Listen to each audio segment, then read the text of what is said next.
Mesdames et messieurs les élus, nombreux, mesdames et messieurs les présidents, mesdames, messieurs, chers amis, il est un temps pour tout. Mais en ce deuxième anniversaire de la tuerie de Toulouse, il est plus que temps de parler et de dire calmement et fermement stop à la montée de l'antisémitisme en France. Car c'est bien de notre pays qu'il s'agit.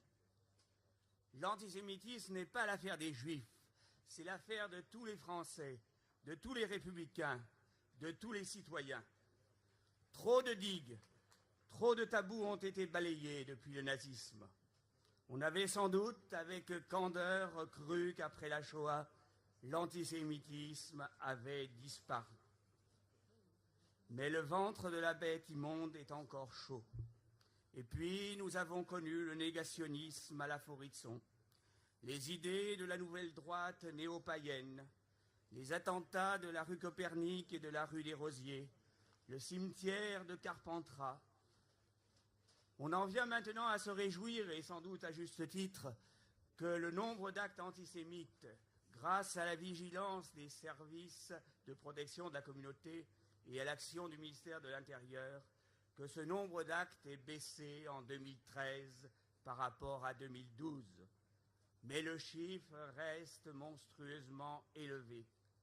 Et l'on ne compte plus le nombre d'injures antisémites, le nombre de cas où des juifs ou des non-juifs ne peuvent pas se promener avec une kippa sur la tête. Non, ce n'est pas possible. Il faut, derrière ces actes, débusquer les doctrines de haine, les idéologies qui permettent de justifier ces actes monstrueux. Quelle idéologie a armé le bras de Mohamed Merah à Montauban et à Toulouse? Quelle idéologie a soutenu les tortionnaires d'Ilan Halimi? Je fais entendre ici la petite musique protestante. En effet, les protestants français sont aussi une petite minorité, 2% de la population. Mais le nombre ne fait sans doute rien à l'affaire quand il s'agit de défendre des valeurs universelles comme la fraternité. Juifs et protestants français sont liés par des affinités électives. Ils partagent une communauté de destin. Ils ont mené les mêmes combats au moins depuis la Révolution française pour l'émancipation, pour l'abolition de l'esclavage, pour la laïcité, lors de l'affaire Dreyfus, contre les ligues fascistes des années 1930 ou contre Xavier Vallat, le premier commissaire aux affaires juives. D'où un attachement commun, indéfectible, à la République, à ses valeurs et à la France. Lors de la Shoah, les protestants français ont su s'engager très tôt, instinctivement. Ce petit 2% a donné quand même 15% des juifs, des justes parmi les nations. Hier à Reims, le grand rabbin Chaim Corsia rendait publiquement hommage au pasteur Marc Bögner, président de la Fédération protestante de France. Dès 1940, il avait mobilisé les équipiers et équipières de la CIMAD pour agir dans les camps et œuvrer avec l'OSE et le Joint. Et à l'été 1942, réunissant tous les pasteurs qui pouvaient le rejoindre, il appela à sauver les Juifs par tous les moyens et à lutter contre l'ennemi. France, prends garde à perdre ton âme.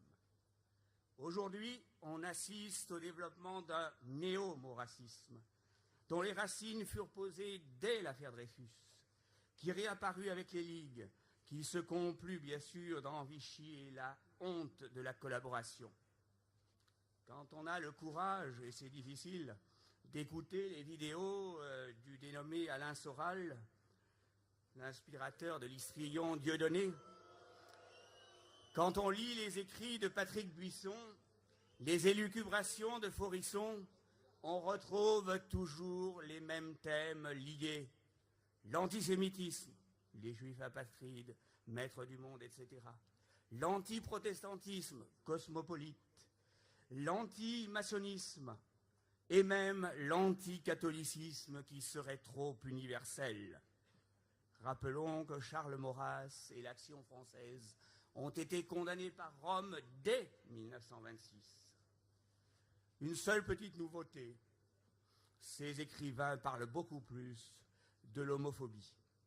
Alors il est temps de se mobiliser, de reprendre le mot d'ordre que Marie Durand grava de ses ongles sur la margelle du puits de la tour de Constance, « Résister ». Ce cri a traversé les temps et les lieux. Il a été repris par Martin Luther King, par Nelson Mandela et par Desmond Tutu, prix Nobel de la paix. Juifs de France, sachez que le protestantisme français a été, est et sera toujours à vos côtés dans nos combats communs pour la dignité de l'homme et pour la liberté.